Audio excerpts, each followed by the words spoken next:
নারীর সৌন্দর্যের বড় অংশ জুড়েই আছে চুল। আরও নির্দিষ্ট করে বললে বলা দরকার লম্বা এবং ঘন চুল। আর বাঙালি নারীর বেলায় তো চুলের সৌন্দর্য ছাড়া তার রূপ যেন অপূর্ণই থেকে যায়। লম্বা ও সোজা চুলে নারীর প্রখর দুর্বলতা থাকলেও এখন কোঁকড়া চুলে আসক্তি বৃদ্ধি পাচ্ছে। সৌন্দর্য ফুটিয়ে তুলতে এখন পুরো মাথা কৃত্রিম প্রক্রিয়ায় কোঁকড়া চুলে ভরে তুলছেন অনেকেই। বহির্বিশ্বের সঙ্গে তাল মিলিয়ে এই প্রবণতা আমাদের দেশের নারীদের মাঝেও কদর পাচ্ছে। একসময় কোঁকড়া চুল সামাজিক বৈষম্য সৃষ্টি করেছে।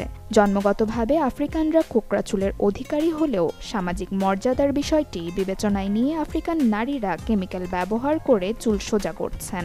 পাশ্চাত্যে কৃত্রিমভাবে যেখানে কোঁকড়া চুলের ফ্যাশন বাড়ছে, সেখানে প্রাকৃতিকভাবেই এই সৌন্দর্য বহন করছে আফ্রিকানরা। আফ্রিকান আরব রাষ্ট্র তিউনিসিয়ায় নিজেদের জাতীয়তা ও ঐতিহ্য রক্ষায় নারীরা এখন কোঁকড়া চুলকে ব্যক্তিত্ব ও সৌন্দর্য বর্ধনে প্রাধান্য দিচ্ছেন।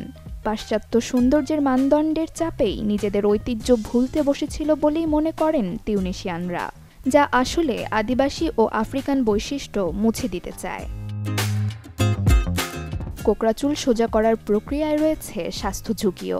যুক্তরাষ্ট্রের ন্যাশনাল ইনস্টিটিউট অফ হেলথের একটি গবেষণায় দেখা গেছে, চুল সোজা করার কেমিক্যাল ব্যবহারে নারীর জরায়ু ক্যান্সারের ঝুঁকির যোগসূত্র রয়েছে। নারীদের সৌন্দর্য বৃদ্ধিতে চুলের গুরুত্ব অপরিসীম। প্রাকৃতিক চুল গ্রহণের প্রক্রিয়াটি শুধু বাহ্যিক নয়, মানসিকভাবেও মেনে নিতে হবে এবং তার সমাজ, সংস্কৃতি এবং ঐতিহ্য রীতি অনুযায়ী হওয়া উচিত। নাসিন নাওয়ার, চ্যানেল 24।